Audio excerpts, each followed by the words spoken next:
Filmmakers and photographers, drinking coffee and talking shit.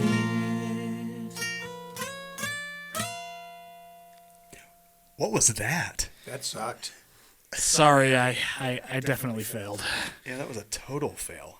Oh well. Welcome to Filmmakers and Photographers, drinking coffee and talking shit. In this podcast, you'll hear insights and stories from four guys and a guest who have all come to the craft of visual media from very different starting points. I'm your host, Matt Rickman. And I am Sean Letty. I am Randy Fitzenmeyer. Chris Bell. And again, we have our guest, Matt Fay, with us today. Thanks for being here, Matt. Thanks for having me back. Sorry I'm wearing the exact same clothes I was a week ago, but... So am I. It's okay. Amazing. Yeah, I also haven't slept a wink since then or eaten a bite to eat. So Wow, yeah. Impressive. Yeah. You're really into this. I just couldn't wait to get back, so I did nothing else. In this episode, we're going to talk about failure. We'll drink a little coffee and talk a little shit. So guys, failure. Who has a good failure story to kick us off?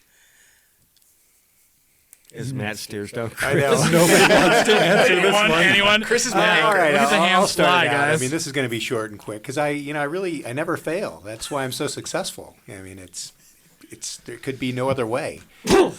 Yeah, bullshit is right. I've screwed up more than anybody at this table times 6 at least.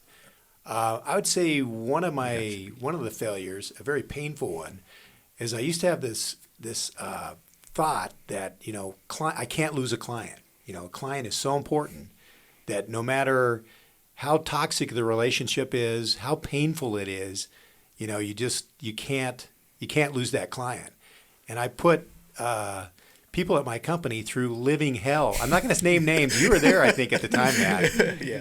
And I mean, it was super painful. Fortunately, I didn't have to deal with a lot of the headwind. I had a marketing person that was also managing the project, but it was an epic failure. I mean, it demoralized everyone at the company. I couldn't sleep at night. And I think finally my wife said, "Why are you still working for this person?" And I'm like going, because they pay the bills, they pay me. Like, well, you got other clients, you can let this client go. And I was like, oh God, never. I can't let this client go. I'll go into bankruptcy. This will, that will happen. But it was an epic failure for me having that ideology, and then kind of backing out of it. And then of course we had to figure out how the client was going to fire us, which was no easy matter. It sounds like you're pinning this failure on your client, though. This isn't a Chris failed thing. It sounds like it's never my fault. It's never my fault. No, this was I should have never taken this project, because we knew from day one this was going to be a pain in the ass. But we thought, it's going to be a pain in the ass, but we're making good money, and we'll deal with it. Big mistake. Big mistake. Ain't worth the money, huh? No. And it's like, it's sure, you do meet a client. Some clients go, ooh, this is going to be high maintenance. So, maybe you don't totally know. But, I mean, it opened my eyes to say, you know what? If I have a strong feeling for this, and, I might let the client slide by on one thing. But if it's really screwing up the company, the organization, my own sanity, then, I'm firing the client. They're firing me. I'm going to go find somebody else to work for. So what was the failure there? Was it not recognizing that it wasn't working soon enough? Yes, absolutely. Okay. I mean, because I would go, we'd have a meeting there, and I don't know if you remember any of this, Matt, but we would finish the meeting. You guys would head back to the office. I'm not naming any names. And she would call me. Okay, I know who it is. Would call me in. She'd go, Chris, can you stick around? And for 30 minutes after our meeting, she would chew me out and just tell me, you guys are worthless. What the hell's going on over there? I can't believe you can't just keep up with my every whim. I mean, it was brutal, and I was like, "Oh my gosh, it's coming to me! I think I know who this is." Yeah, okay, let's. Hey, let's call her live on the air. What do you guys say, huh? We got a conference phone, and you got to literally all right, whisper in my ear, and we'll find out who. Here's the funny thing, and we'll figure this out after the podcast. I think she moved in behind me for a little while about a year ago. You're kidding. If it's who I think it is. Was she a terrible neighbor also? No. Crap in our yard. The dogs are getting out. All right, I'll tell you. It's out of There's the the camera. Yeah. So I mean, it's. Yeah, right. I just need a nod. Oh Yay or my nay? God! Nailed it, didn't I never want to see that name again. I nailed it. Crossing it out. All these painful moments are coming. I'm crying. I can't believe it. I'm falling apart. Flashbacks she, here. She got inside my head, and it just, So that was a very valuable learning lesson from a mistake. And an ideology on like the desperateness of hanging on to a client. I mean, when you got a large overhead, you got employees, it's like you look at things a little differently. But, it really, you got to look out. It's got to come back to your own sanity and your own peace of mind, and if you're failing miserably with that, then there's nowhere to go. You cannot succeed with that there's relationship. No winning. Yeah, absolutely.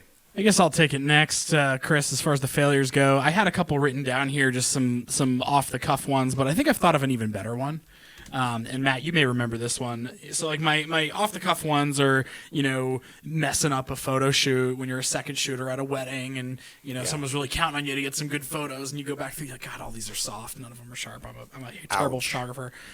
Camera issues recording for clients and, the camera, the battery goes dead and you forget to say, oh, can you repeat everything you just said? Because you forgot that the camera actually didn't write that file on the car. And you get back and you say, what about all that stuff they were saying? And it's not there. But I think the real one, we were doing a project for a client and we had kind of been waiting around for some things and there was really, there was a clear due date in mind, but it really wasn't feeling like that was going to be coming down the pipe. And it was right before, I think, some time off that I had coming up. And they all of a sudden started ringing the bell and they said, where is this? Why isn't this done yet? When is this going to be done? Are we going to have this done tomorrow, basically? And I knew, if I had been calm and taken a deep breath, it's like, we can always outsource this. We have budget. We can give it to somebody who's looking for some work. And instead of being calm and being like, you know what, I think we can definitely handle that. We're going to get to work on this and we're going to give you what you need. Instead of being calm, I kind of started to freak out. And on the call with the client, in the middle of all the chaos, I started saying, well, now hold on. Wait a minute. We're not, we can't just flip this tomorrow. And, I got to get ready for Expo. It's coming up. And, I'm swamped right now. And, there's just no way this is ever going to happen. And whoa, was that like sticking a chainsaw in the beehive right there. I'll tell you what, right? They lit up and they were very, very upset and they're talking to Matt and Matt had to come in and kind of calm things down and tell them we're going to handle it.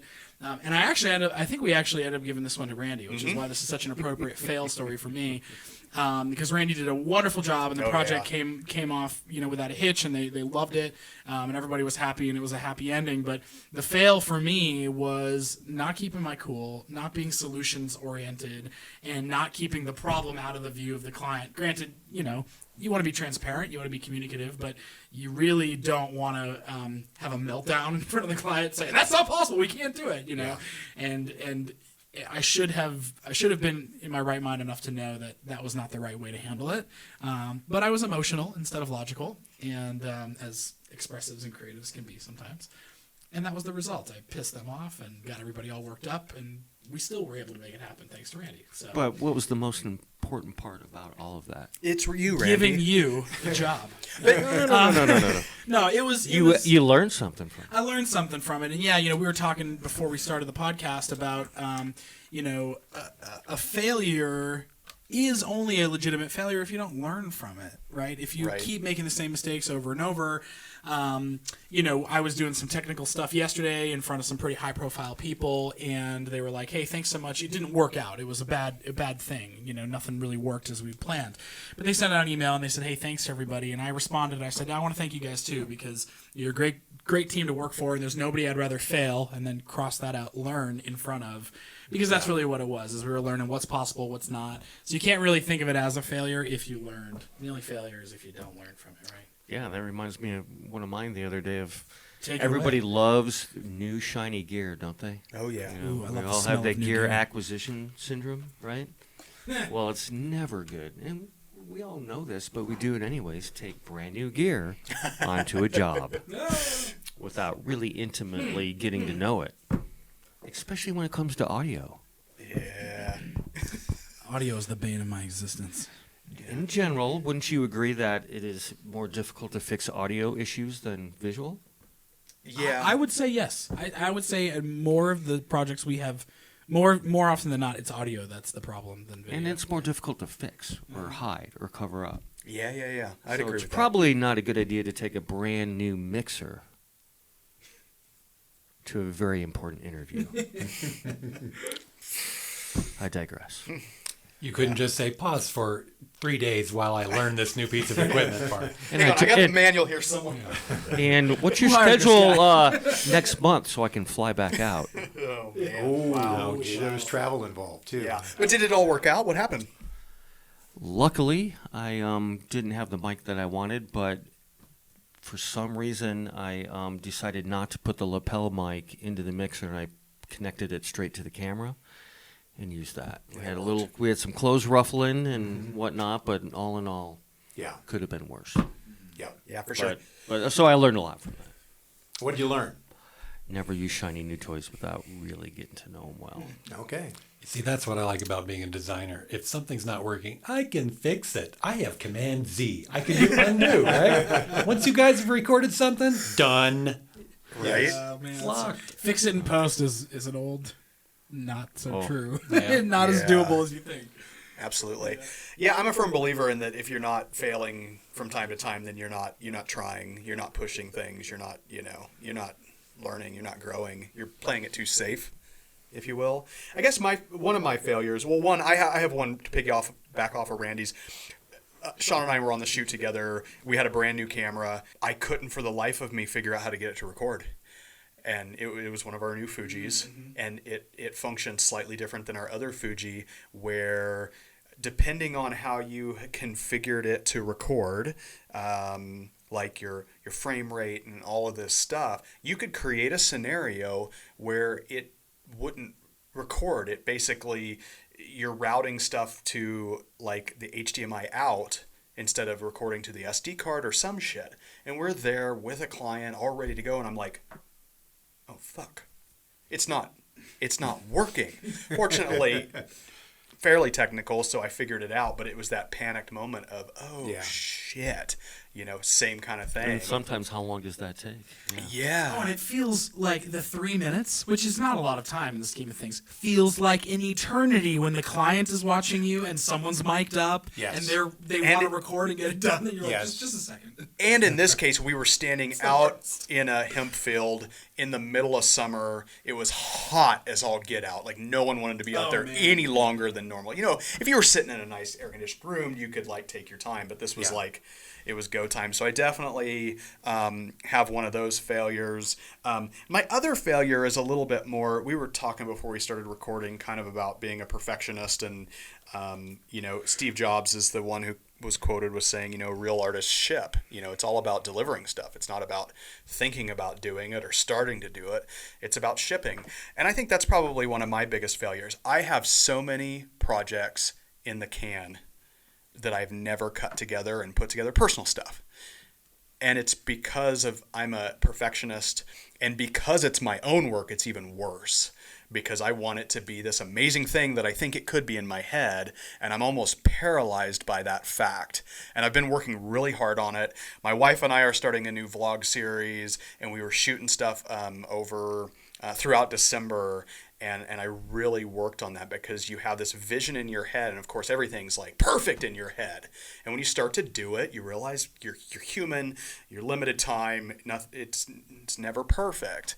And me being paralyzed by that and having so many projects, Chris and I have gone out and shot things. I did a hiking trip with my daughter for her 16th birthday, and I shot the whole thing. We hiked for a week on the Appalachian Trail, and I went out of my way to bring shit on a backpacking trip to record all of this, and sitting in the can.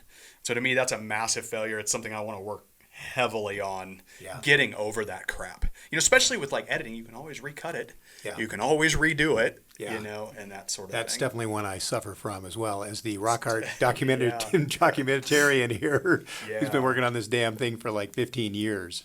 So When you asked, how do you get used to letting go of these details when you're such a perfectionist?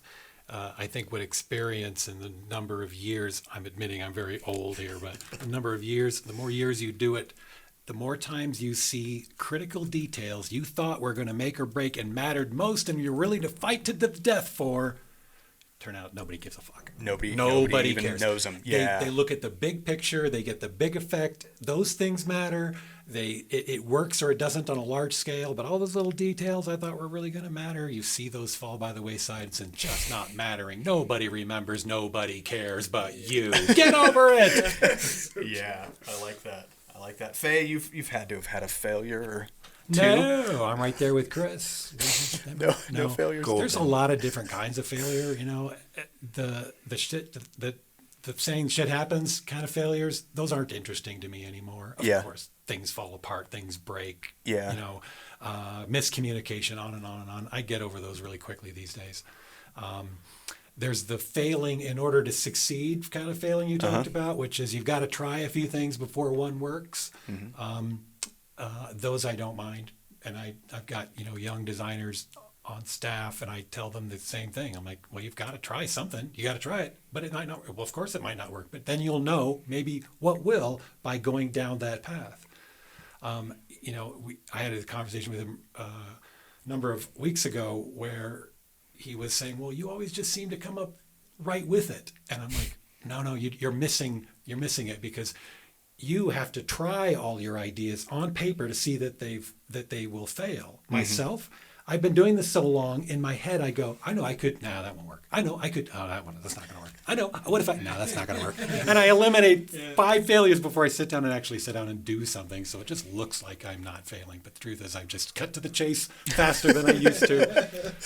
But the kind of failure that is most unnerving and rattling to me is when I personally fail. And it always has to do with me and some character flaw or some aspect of myself that I've let myself down on. And if I had to pick the biggest failure, on our last podcast a week ago, I talked about the fact that I had a business with 2 partners. I had 2 partners, equal level, so it was business split 3 ways. There was no clear leader, right? And I said I sold my shares to my 2 partners. Yeah, I did because I went into work one day and almost simultaneously, as I was saying, look, I've got to go, they were saying, look, you've got to go. Oh, wow. That was an epic failure. I lost a business that I invested my heart and soul into because of my own personal failing. Now, it takes 2 to fail. In this case, it takes 3 to fail. I won't go into why they added to the failure of that situation. And I can always look back and go, some of that was just meant to be. It was going to happen at some point. And me moving on was a healthy step because I look at all the things I've done since then. So yeah, it was a great learning opportunity. But at the time, it was just plain painful failure. And if I were to point specifically to it, it was that pride of ownership that you talked about. Yeah. What I did was I was the creative director, and yet I had 2 partners who cared as much about the finished product as I did. And yet I isolated that creative direction as being my territory and protected it like a tooth and nail, right? Yeah. And although I do believe I should have had, as it being my job, I should have had some sort of final say and some jurisdiction over it, I did not let them come to the cat box and scratch like they should have and deserved to. And I really had a couple, I can remember a couple of cringeworthy times when I was being so protective of my turf that I literally excluded them from something they very, very much should have had a big, big part of. And that was when they turned to each other and said, this guy's got to go. And they were right. Damn it, I failed. Yeah, man, that's the hell of getting old, right? Is introspection. You start to, when you're in your 20s, you don't think like that. When you're in your 30s, you kind of start to. But you have kids, when you really start to. Yeah. And that stuff can really eat you up. I know I'm constantly rethinking and thinking and overthinking, everything. But at the same time, failing forward, you took that into your next business and probably wouldn't ever make that mistake again, at least. Yeah, I can't say that it was worth the failure in order to learn the lesson. Sometimes that's Right. true. Sometimes, it just sucks. Sure. It's a good thing you can walk out with a little bit of learning behind you, but sometimes it just plain Yeah, for sure. Absolutely. Yeah. I have one other failure that I'll bring up. I've got a side project I'm working on with a friend, and we shot a bunch of stuff, and I went and met with her this afternoon to review the footage, and half the footage is missing. I have no idea why. Whoa. Yeah, and I'm that's usually fairly rigid with offloading media and backing up and that stuff. I mean, Sean knows, like, I'm pretty You've taught me a lot about methodical. that. I'm paranoid of that kind of Yeah. thing happening, and so I'm just like scratching my head, what happened. So we'll get into backup stuff here in a little bit, but that's another failure that I'm like, wow, like that's so like should not happen. Period. Yeah. So I'm So those are crossing my little fingers. things that get you. Yeah. So I'm crossing my fingers that I've got the files somewhere else. Otherwise, I'm just going to be, just absolutely kicking myself. It's the tail between the legs kind of scenario Kicking where you're like, myself. I don't know what to tell you. I can't. It's even more than that in that, like, I'm kind of into this project with this friend, like, and it was a lot of work, so I'm disappointed, not just like, oh man, sorry, we don't have the footage for your project. It's our project to some degree. And the amount of work that I put into getting those shots, even if I don't have it, could still make something out of the project. Not completely failed, but I'm like, damn. So before we get into that, anybody else have another failure that they want to share, or have we got all of our failures out and we could talk about some fun stuff? How long I could could we be here go all on? night. Yeah. Go on all night. Yeah. That's a never-ending topic, for So sure. for all you listeners out there, don't be beating yourself up over the failures. Move Yeah. on and Learn learn from something. them, Learn like from what them. you said Right. early. The Yeah. thing that age has taught me is that it's part of life. When did we expect things to go perfectly? Yeah. How When is was that that in the reflect manual? reality Right, exactly? yeah. To hold that expectation on things is just sometimes nuts. Yeah. And when you get in the real world, you can't make every job a portfolio piece. Right. No, not at all. Yeah. Absolutely. You can if you want your portfolio to suck. Yeah, that's the spirit, man. There you go. Cool. Well, let's jump into the coolest shit we've seen lately. I'm going to recycle to some degree from a podcast episode a couple times ago, but I finally got, I got the DJI Osmo Pocket on launch day, and I friggin' love this thing. Is it the best camera image out there? Absolutely not. Does it have depth of field that goes on forever? Absolutely. But just what this product is, and I like to do a lot of like backpacking, hiking, getting out into it stuff, and man, there's nothing fun about carrying around a gimbal in your pack when you're backpacking for 100 miles. This thing changes all this. I carry this with me every day, everywhere I go. It's in my pocket.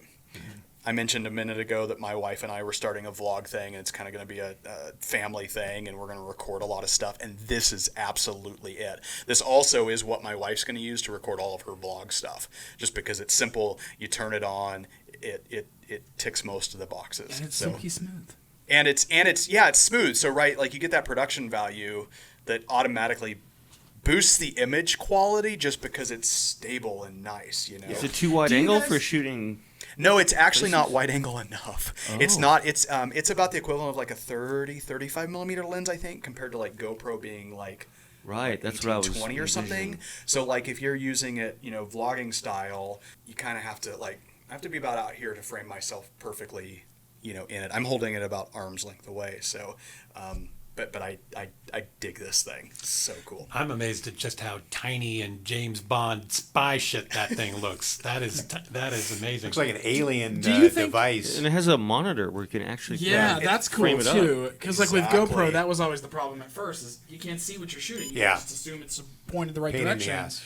Do you think that this is going to catch on? That there will one day, like right now, there's really not a cell phone out there that doesn't have a camera in it. and that could have been a point of discussion a few years ago. Do you think there'll be a day where every phone has a camera? And we could have said, now only the big ones or only the special ones. Yeah. But that didn't really pan out to be true. Do we think, I mean, stabilization, gimbals, that stuff used to be really high-end film gear, and now anybody could buy a gimbal for a couple $100 for their phone or whatever. Less than 100. Yeah, I mean, do we think that stabilized, gimbal-esque in small form is going to become a mainstream feature of phones, GoPros? No, Is they're this a going to thing do it that's to coming? the chip itself. Yeah, what Well, GoPro's doing with the GoPro. Hero 7, I think, is what's going to become more of the norm for consumers because it's built in. It's just going to become expected. And honestly, I mean, look at how well your iPhone already can stabilize video. It's pretty good. I mean, you can handhold that thing. You're not going to get those fluid gimbal shots with it. Yeah. But if you're just trying to hold it steady, I'm pretty damn amazed at how well it worked. And I actually witnessed this the other night. We were at a school performance of our kids, and I was looking at all the, all the parents holding their phones up, and they're so far away from the stage. And I'm You kind got of that one dad with the iPad. Yes, I know, right? Yeah, and I was surprised, kind of looking. I'm like, oh my god, that's got to be horrible video. And I was watching it. I'm like, this shit's pretty stable. Yeah. Like, all these cell phones, you know. Yeah. So Now I know this is a filmmakers, photographers podcast. I'm a and designer not too. I Yeah, that's my Thank you. that's my Good. yeah. same. So I here. started. feels good to not be the only one. You're not. But I wouldn't have even known what a gimbal was before Christmas until I Yeah. finally got one from Santa. But I had no idea. And the difference in the video I shoot now is just spooky. Like, Right. I didn't know that would be something that I would want. And I even still look at it now and I go, it almost feels unreal to me because it's so stable. It raised the level on the professional quality. I thought, well, maybe now I can shoot things that are semi-professional when I'm just shooting my weekend stuff.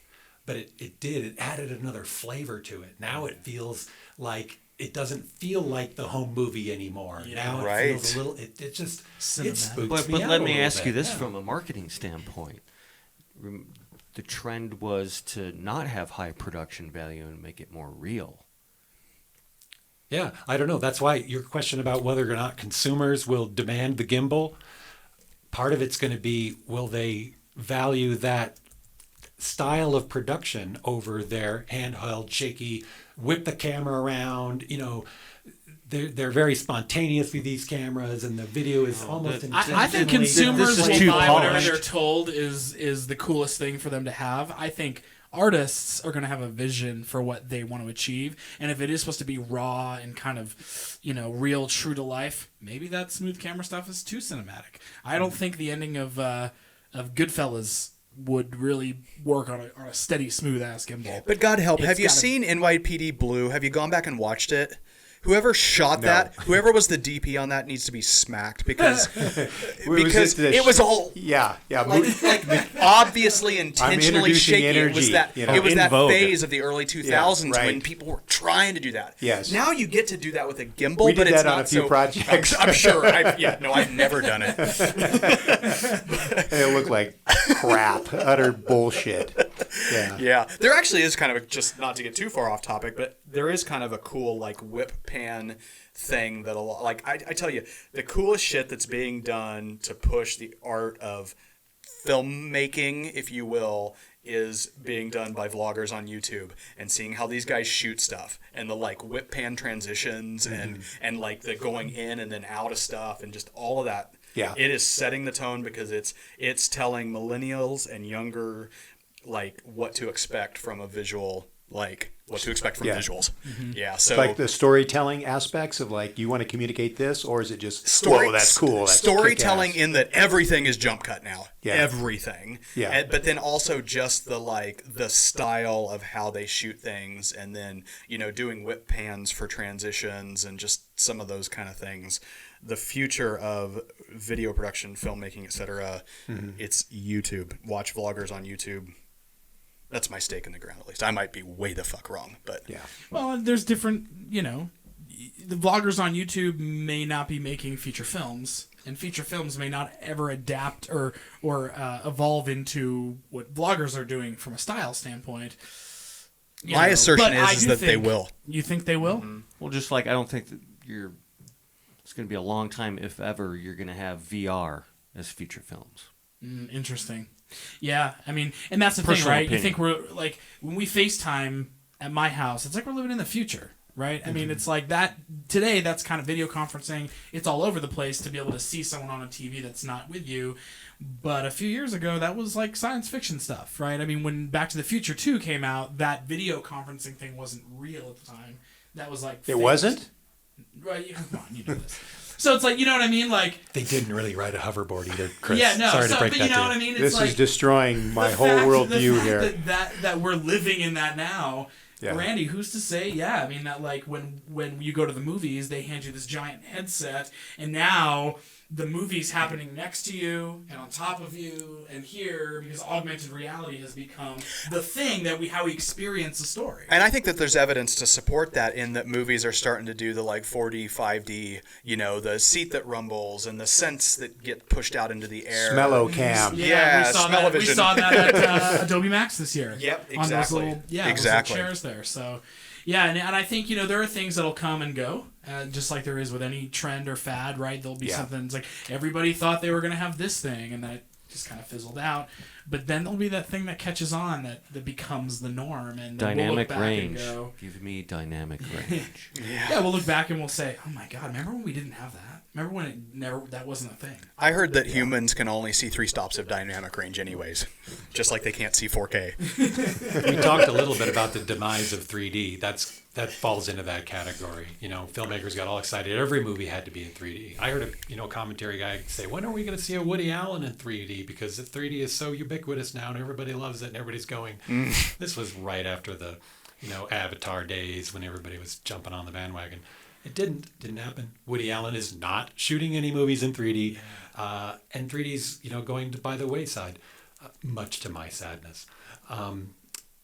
But I think a lot of that VR stuff will fall into that same category. At the end of the day, movies are an art form for telling story. Yep. And when does VR add to that storytelling? It's a different kind of thing altogether. It involves the user in a different way. It's not the same thing as sit back and let me engineer this experience It's going to be for used you. for gaming. So In the yeah. gaming Yeah, world. there you go. So can I have 2 coolest shits that I've seen, and this piggybacks right on that. Black Mirror Bandersnatch. Oh, yeah. Is interactive. Have you seen it? I have Watch not. it. Watch it. Watch it. Black watch Mirror it. what? It's called Black Mirror Bandersnatch. Have you watched Black Mirror on Netflix? Oh my No. God. Go home and watch them all tonight. Oh. Stay up all night. Is that the one, the German You production? should be able to. 'cause It's like it's British. British, It's okay. British, but it's kind of Oh, like I know what it is. I've seen it. I've seen it. It's modern Twilight Zone. Yes. kind of yes. stuff. I have watched a few episodes, and my wife said, "I'm not watching any more of this shit." It's especially I the also very said that. especially the very first one. Yeah, the very first It's amazing one. they started with that one. I You'd know. think if any episode was going to turn people away, it'd be that. Right? Me, I was in. I was like, yeah, let's watch more of this one. Yeah, what's he gonna do? That's where the guy had to fuck a pig. Yes, Okay, exactly, yeah. exactly. Burned indelibly on my mind. yeah. But keep watching all of them because it's brilliant. It's brilliant storytelling. It's thought provoking. I think I made but it to 3 and went never again. even more cool, and I'm not absolutely in love with the story in Bandersnatch. It's okay. I give it Yeah. a B. But what they're doing with making it interactive and as a viewer, you guys have all read as a kid the Choose Your Own Adventure books. It's a film that's like that. Cool. And that to me, I don't think that's going to be the mainstream, but there's definitely going to be another bold prediction, a large genre of choose your own adventure interactive films. Yeah. Gotta watch that. Either that, or I think video games are going to get to a point where they become interactive films. My son bought me the Red Dead Redemption 2. Oh I yeah, played the original and thought it was amazing. I hadn't played a video game in so long. I Yeah. put this thing in and I was blown away. The Nice. graphics are so nice and so realistic. And this is where you can kind of determine your own route. It's a It Western thing. absolutely is Yeah. a big, vast, wide open Yeah. world. Yeah, my son's got There that. are tracks you can get on that have predetermined little stories and missions you have to accomplish. But the Yeah. time that I most went, okay, this is amazing, is I got on my horse and the game didn't tell me what to do. So I'm like, I guess I'll go that way. And I'm traveling down. Oh, look, there's a river. Oh, I can jump through the river. Oh, look, I can chase that deer. I can get out my gun and I can shoot that deer. I can do anything I want. It was an unbelievable experience. And then Don't they have a Black Mirror like that? And where then guy the kids aren't creates going to go a outside world in fresh clones air and people break their and they arm are on the like jungle real gym. people in the game. That's right. That They'll do it part in the kinda game. bums me out. They'll do it in the game. It's still short of feeling like reality, but it's so much further than a video game I've ever seen go. But then when you add, you add story to that interactive Yeah. story, you're kind of in control or in control. I mean, that's And do you That's so choose cool. your dialogue? I mean, how do you mean you tell someone? It gives you little points to choose. No, you don't create your own dialogue, Okay. but you can say interact with this character, interact with that character, and if you hit the interact button, it throws out some dialogue. And then there's Hey, some, it's sure hot out here. If it's something Yep. dumb, if it's an adventure, you can say, I slept with your mother last night, and then the guns start cutting out. Be one of All those. right, cool. How Nice. many options or how many times do you get to choose? in which one? In In- Bandersnatch? Well, Like, how many possibilities of the story do you think they've cooked up for you to choose? Like, if you take a left turn and then a right turn, you end up at point A. If you take a left turn and then a left turn, So- that combination is completely different. so without spoiling too much of it, yeah. some of the first early choices are the main character sits down and he has two choices of what cereal he wants to eat for breakfast, and you get to pick which one. So it kind of eases you into it. Later on in the film, and I've never gone down the other path, but you see an ad for that same cereal on the TV that's in the background. And I don't know if the other cereal, it would switch that out. But so there's forks early in the film for some of those kind of things. He puts his headphones on. What music is he going to listen to? And you get to pick. I chose Thompson Twins, by the way. And then, but the choices, I don't want to give away too much, but the choices, you've seen it? Please don't. Yeah, I have not. I'm dying to, so do not. I'm not going to spoil anything. It gets Black Mirror real quick. Oh, good. Because, like, the way I'm thinking of this is, like, what sort of, like, if there are, let's say, 12 choices, and you reorganize your how many infinite different I don't know how many could possibilities. they have cooked up so that you keep doing it. You could have watched the movie now 30 times and you're still getting a different experience. Probably. You'd love to And see that's the what's- wireframe map on that screenplay, Right, that's what I'm saying. Yeah. Like that's what blows my Yeah, mind. you guys got to watch it. It's cool because there's a meta level to all of this, that the content of the film is kind of about this as well, which is what kind of makes it really thought provoking, I think, in a way. But anyhow, anybody else have any cool shit that they've seen lately? Yeah, I got a couple here. So apparently LG at CES just rolled out or unveiled their Rollable 65-inch OLED TV. So what this thing is imagine a soundbar box that's 65 or whatever, however that specs out, inches wide. And then and it's not very tall, maybe 5 or 6 inches tall as a soundbar. And then from within the soundbar, a 65-inch OLED screen rises up and then can collapse in. So when you're not watching TV, it's not there. So you don't hang it from a wall, it goes against gravity? What's that? It sits on a table and goes against gravity, or you hang it on a wall and it rolls You don't down? hang it on a wall. It's on a stand. You could probably mount the box. But it goes up against It, gravity. it comes up, yes, like this. Wow. I remember when I was much younger, they had a screen that you could pull down and you'd project onto it. It's kind of the same It's concept. like a modern It's version of without that. yeah. Except for you don't have to project onto it. Right, So- and you had to pull and lock in the thing, or the thing would crash down and. Yes. So that was cool. I think that's what because- Faye has in his basement, right? We heard about this. It's a big ass one, very big. It's actually a Kodachrome slide projector with a carousel on it. Yeah, I thought this was cool because it kind of gave a little bit of a nod to what could be coming with some of our tech in phones, which is like the bendable, curvy screens, which I could totally see an application for, because how many people do you know with a busted iPhone screen? Because they dropped it on a hard surface and it cracked into a million pieces. If that thing was bendable, you'd never have a broken screen again. So there's that. The other cool thing that I saw, this is not really like cool as shit, but it's cool that it's happening, is the Nikon mirrorless Z6 and Z7 models did not previously have eye autofocus tracking modes. They just added it. and they're adding it through a firmware update. So now you can. Do you know what have- else they're adding? What? Where they're allowing Adamus to record raw. Ooh, wow! They're For the finally Nikon Z7. they're First and finally only. they're finally at the party. Yep. Yeah. But still nobody else is letting them do I raw. have no idea gets- what you're talking It about. gets really techie around here. Yeah, I mean, No, Yeah. other people can do raw to the Osmos. Yeah, they can. Not from a DSLR. Absolutely. Not raw, right off the sensor.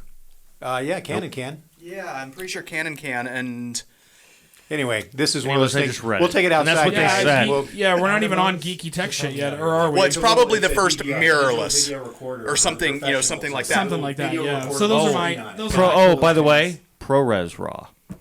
Maybe that's it. Oh. Yeah. Yeah, you guys are just. Matt's going to be up all night researching all of this stuff to get up to speed, and he's. Yeah. I'm learning a lot. So now we got to do geeky. Well, does anybody else have any cool shit? I actually have something that's pretty freaking cool. I'm working on a little Kickstarter video for a client, and boy, total scientist, so I'm not going to be explaining this right. But in a nutshell, it's proof of concept, but they have a little circuit board, flexible transistor technology that will come out of that. You stick it in your mouth, on your tongue, multiple sensors on it, and you can either hook up an infrared camera to it, and somebody that's blind, within 3 or 4 hours, you put the infrared camera against a coffee cup with hot coffee in it, they will be able to see the shape of a coffee cup. Somebody who is deaf will be able to hear speech or music. Pretty crazy. And You're getting Black Mirror on us here. yeah, and Yeah. it already has the technology to put that into a. Let me talk to our dental pro over here. some sort of like a mouthpiece or retainer. A retainer, that's the word I was looking for, and Bluetooth to this thing, and Predator vision for someone who's blind. It's pretty amazing. That's cool. Wow. Okay, you Tech, win. tech. Chris, have you seen any cool shit? Let's see. I got 4 things. I'm just going to run through it real quick. You should go check out a Vimeo video called Leningrad Kolshik. I got a link here. We can put it up on the Okay. website. It's very cool. Very cool. And then there's a music video by Stylo G called Bike Engine. This thing you got to see. It's a total Nice. hoot. I won't say anything more. Is it like the bug assault video you made us watch? No. Okay. This Oh is- my God, my dad got a bug assault for Christmas. Oh, did he? Yeah, he did. Damn. He's ahead of me. I got to get one of those.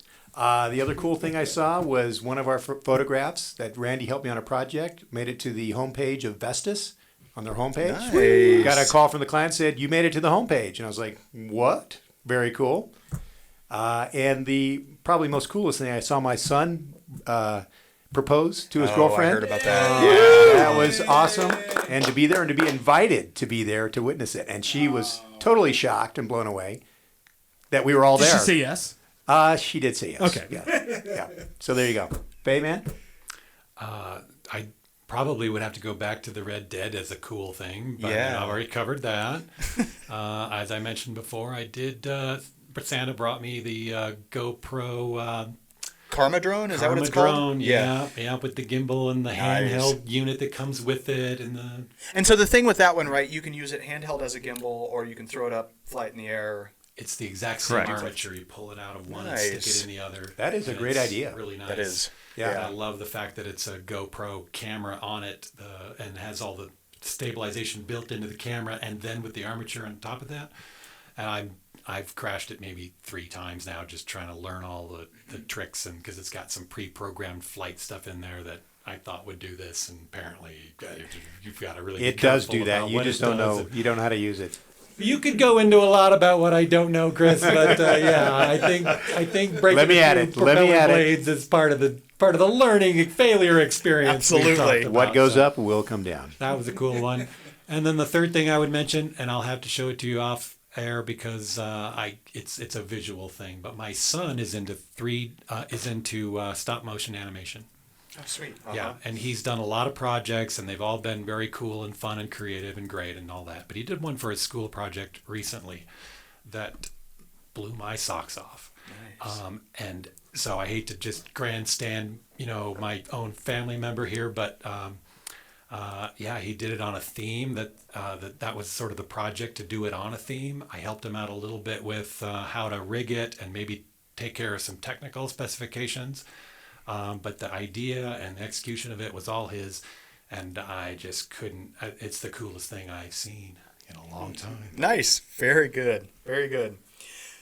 Next up, let's talk about geeky tech shit. The theme this week is all about backups. Speaking about failure, so backing up. Randy, what's your method for backing up? As a photographer, you go out, you do a shoot. What happens when you get home? What happens, one, when you're in the field, and two, when you get home? In the field, I obviously record the cards, and then I have hard drives with me. Mm-hmm. And then I will record, download to a hard drive so I have it in 2 places. If I'm on a trip somewhere, potentially 3, mm-hmm. and the client goes with 1, so it's separated when I can do that. When I get home, I technically do not have real backup, which kind of scares the hell out of me, but not really in the place to do it, because real backup would be having everything mirrored but off-site. So that would mean every day you're taking all your assets and putting it in a different place, say a safety deposit box at a bank or somebody else's house, so if you have a fire or whatever. Or the great thing would be the cloud. Absolutely. But in our world, in video, that is a hell of a lot of data to be putting up to a cloud, and very expensive and very time consuming. It's not that expensive. Sean knows what I'm going to say. Because one of the things I'll say, I was going to ask you, do you shoot dual card, like your main shots on one and then redundant on the other? It depends what I'm shooting. Okay. But sometimes, yes. Yeah, okay. Like if it's something you can't my recreate. camera does have dual cards, and I can set it up that way. Yeah. But it depends on volume, and if shooting 4K or 1080, and I get all techie. But. Yeah, it's funny you mentioned the cloud stuff, because I recently went through one of the scariest times in my career so far with my own computer and media and portfolio, and because if you were to lose that stuff, you really can't get it back. Right. A project you did 8 years ago that you're really proud of, if those files are gone, they're gone. Yep. And my Mac died. We talked about this a few episodes ago. We were talking about the new MacBook that I got. And when that wouldn't boot, it was a very real reality check for me. Like, you could have just lost everything. And luckily, I was fortunate enough, thank God, to get it to boot just long enough to back up to the cloud. Which, to Randy's point, after however many years and 2 terabytes of information I had stored on my Mac, took a couple of weeks to push up to the cloud. Now, I have 24 terabytes on my RAID. That take a really long time. You'd be going a long time. And I'm not sure if Backblaze offers send us a drive and we'll put it on the cloud for you. Yeah, I know. It would make sense, because their download options include that, right? If you're going to have to restore from your cloud backup, it's going to take a lot of data and a lot of time to download however many terabytes you're storing.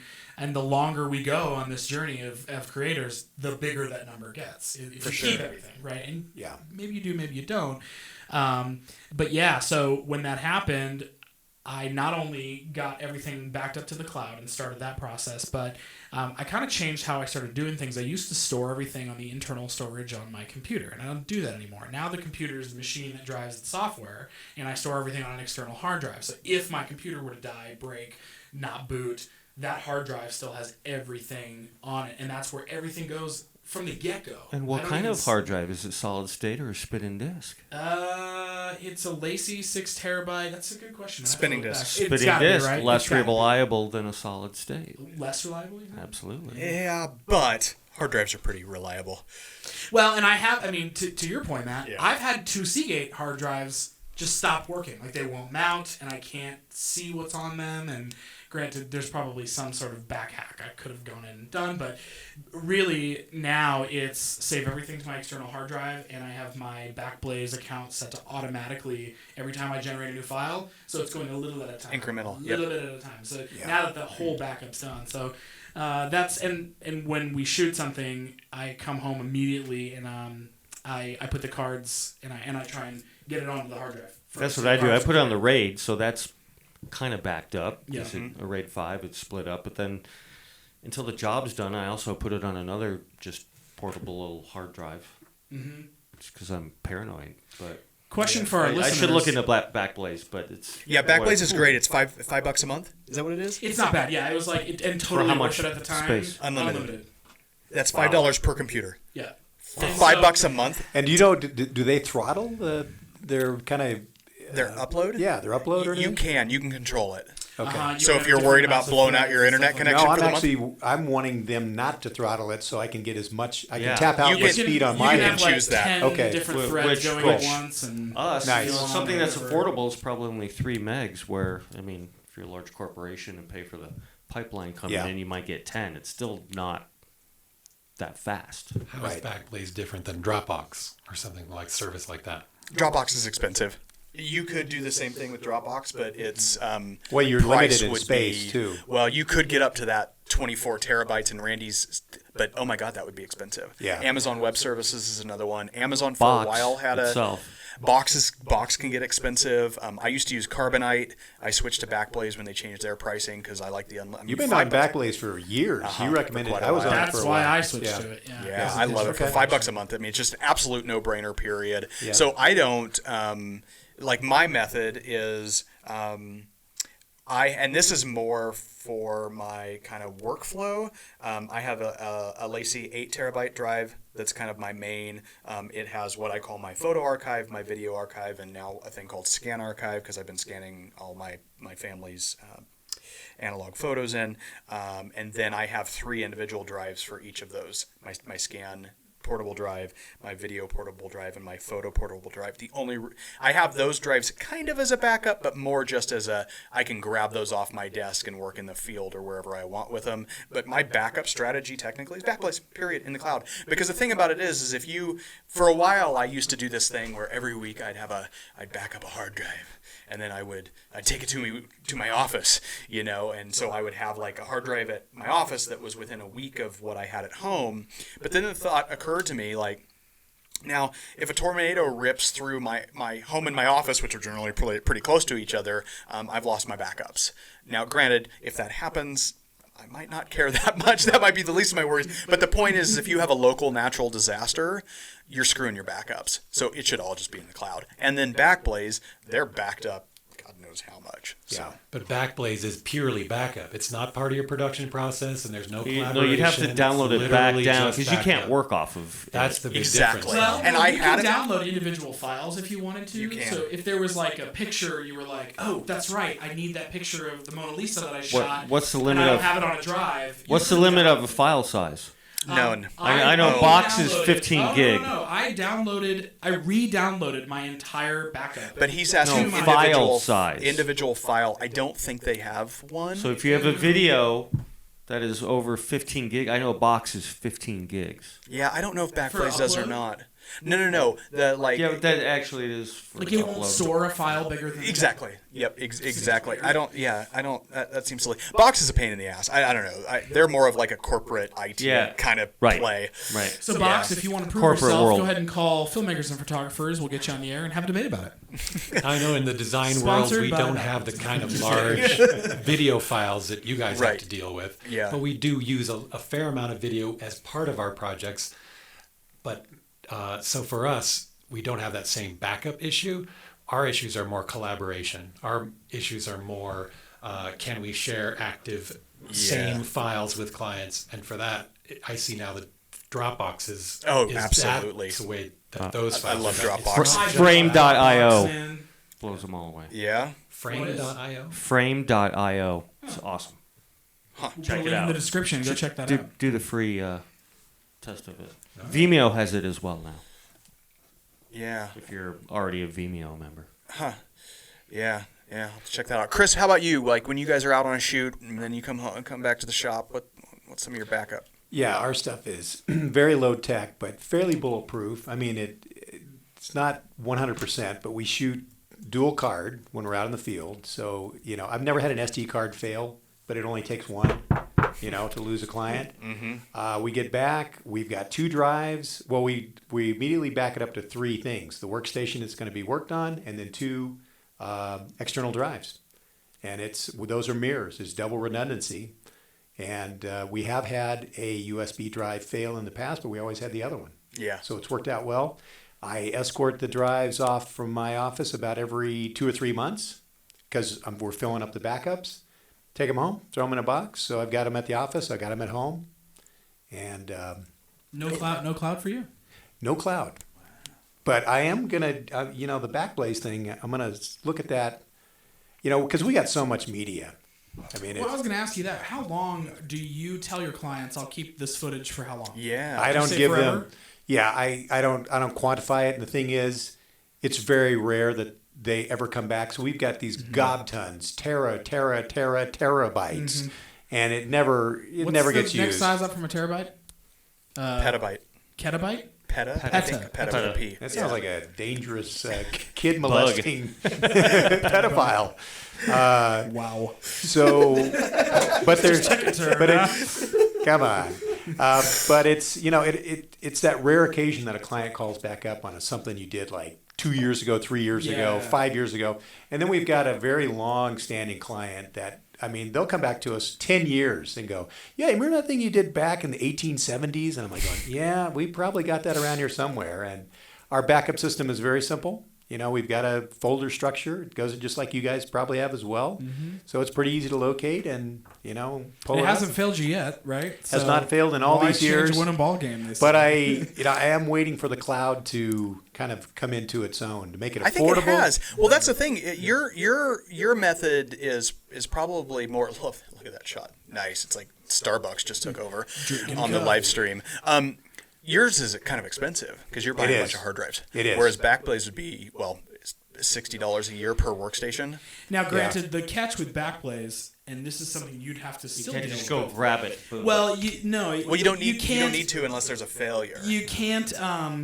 You have to keep the drives connected. Backblaze has to see the data at least once a month for it to consider it Backblaze. remember Because it that. is a mirror. I remember It's that, a yeah. mirror of physical copies. Right. They're not just going to be an independent storage solution for you. They are simply backing up data that you also have. So the trick What if it is gets disconnected? Well, that's the thing. You gotta So plug can it in. It'll disconnect a warn hard you. drive, right? But it'll say drive, Sean Letty's Get out. Lacy But it's not gonna has get not rid been of- connected in. It will if you don't connect it in the right time frame. Now, I think they have a thing like, okay, if we've so removed if you your don't backup, keep it up, they'll just erase all your data. they'll say from they'll- that drive. right. Because think about it. If you had a drive from 8 years ago that you don't give a shit about anymore, you also don't want to keep that. So they Yeah, try but to what keep about it your clean. archive? So you can't use it as an archive. You can. What do you do right now as an archive? Just extra drives. But that sit in a closet. Correct. They're not hooked up to a computer. Correct. Yeah. Yeah, and that's what ours are. Obviously, So- they're archived yeah. as well. Probably- You still need to dig out those drives that you wanted in the See, cloud that- and have. You wouldn't need to reback them up, but you Yeah. need to tell Backblaze, I still have the first copy of I got to this." believe there's some kind of thing where you can talk to Backblaze and go, "That's an archive drive. Can you just Well, park you it?" could for your needs. You may look at having multiple computers, and then Yeah. that way you say, okay, cool. I have a computer at home that has like 10 hard drives hooked up to it, and it has, or like one of those master lacies that has like 12 racks, and that holds all the old ones, and you switch it out once a month for the other stack of old ones. And it tells Backblaze, okay, those still exist. It's still the real deal. But Yeah. that was kind of the thing for me is I realized, oh my God, if I can't show Backblaze that I have these files, the fact that I just uploaded them all from my old computer means nothing if I can't get them back onto my new Exactly. computer to show Backblaze I still have these files. Yeah. Seriously, you can't let it be the only copy of the file? No, because it's a copy. They're looking at it as a copy. So if you lose the original, they don't keep the copy because it's a copy of what? But what if it's a Copy of drive I that don't you've like hooked that. up in order to upload it, and then you've unhooked it, it's not live online anymore? That's okay for a certain period of time. Then they'll say, we haven't seen that drive for 30 days. We're assuming you don't need it anymore. This will be Ooh, I erased don't in like this that. time. I Now, know. granted, if you were This on... is not No, sounding thank like you. a solution No, to no. me. They also have have like, so they have in the contingencies or the data there, they say, you know, so what if I'm going on vacation for 6 months? Like, I'm a filmmaker, I might be traveling abroad for a few months, and I might not be home at my workstation to connect that hard drive that I want you to back up. You can put your Backblaze file on pause and say, cool, pause, don't be connecting, don't be measuring time, you know, for a certain period. They have all these solutions, but really what it is meant for is, hey, you have one copy of all this media and data. Yeah.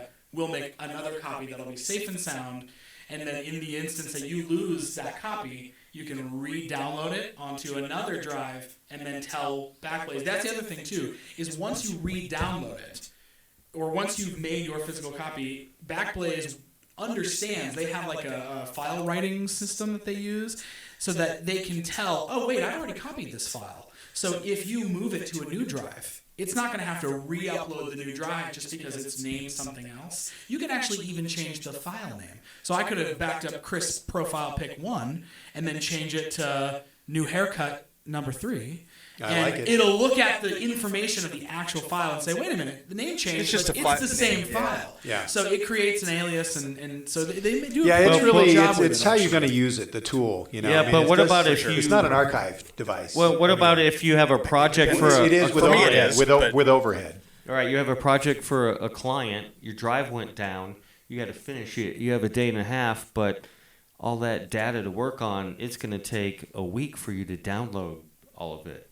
But you have a day and a half to meet your client's I needs. think about moving the due date, but you can actually have them overnight or Yeah, 2 days good ship point. you That's a good point. hard drive with your stuff. So that's the other thing is that if you did not want to have to re-download 8 terabytes of media or whatever the case may be, they allow you for a very large amount of money to have them ship you a hard drive with all that data. They'll on load it. it onto a hard drive and ship Oh, it. Ship it Okay. to you. So you could have it in a couple days, but you'd be paying. I would- Well, that's a hefty good. cost. That's good. Yeah. Personally, I would question the need to have backups of archives.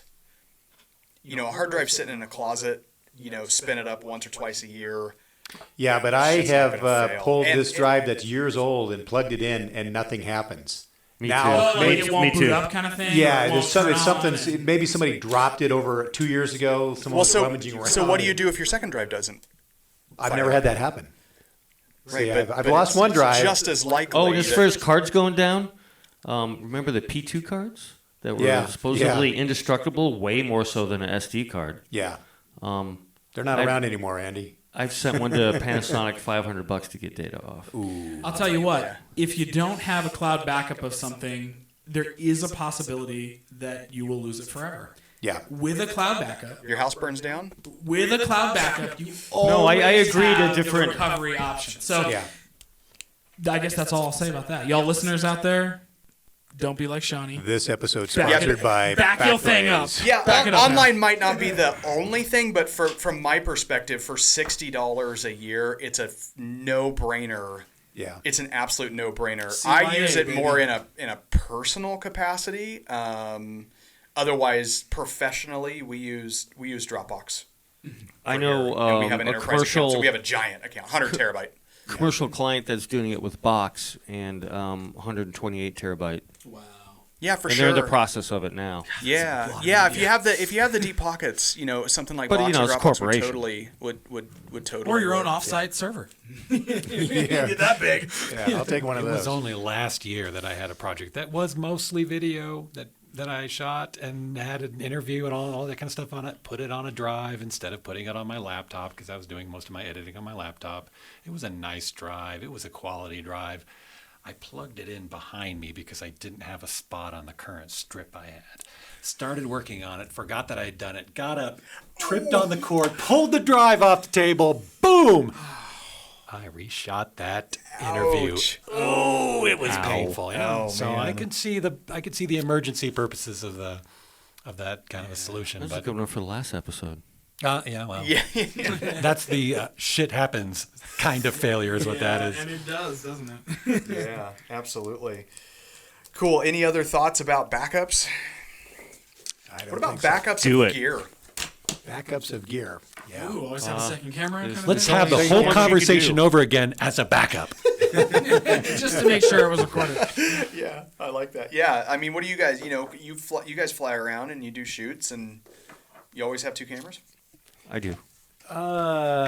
Most of the time. Maybe I not would the say. not the same camera, but Yeah, for sure, but at least something that could be serviceable. yeah, if, I always have a DSLR with me. Yeah. Just as a backup. yeah. Yeah, that's the same thing when we went to. Went to Brazil. Yeah, that was had the DSLR as a backup. Yeah, I just bring my iPhone. It was like that Yeah. in the music biz Yeah. too, right? If you ever broke a string, you don't want to have to restring on stage. You just grab another guitar. Grab Yeah. another Yeah, guitar. that's what we used to do. I Yeah. like probably 4. What 5 happens if guitars two at home? But what happens if two guitar strings break? Okay, so actually, I'll tell you what. Your guitar tech is sitting under the stage Here's playing. some for you. stories that are not film related, but yeah, I had our drummer broke his bass drum head at a very big show in front of our entire high school.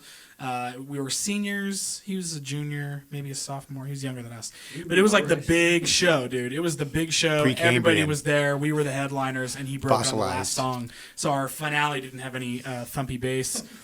But another fun story is that my bass player, when I used to play music in the band, broke a string when we were opening for the band Finch. They had a song called "What It Is to Burn."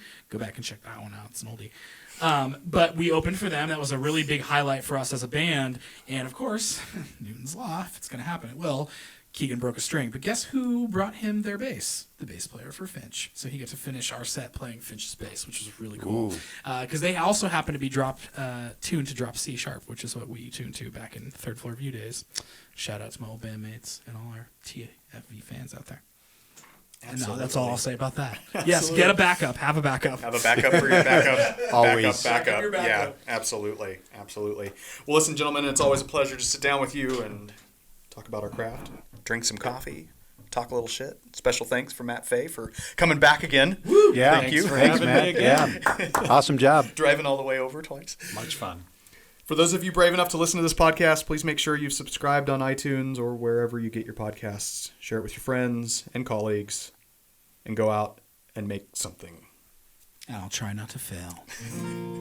Filmmakers and photographers drinking coffee and talking shit.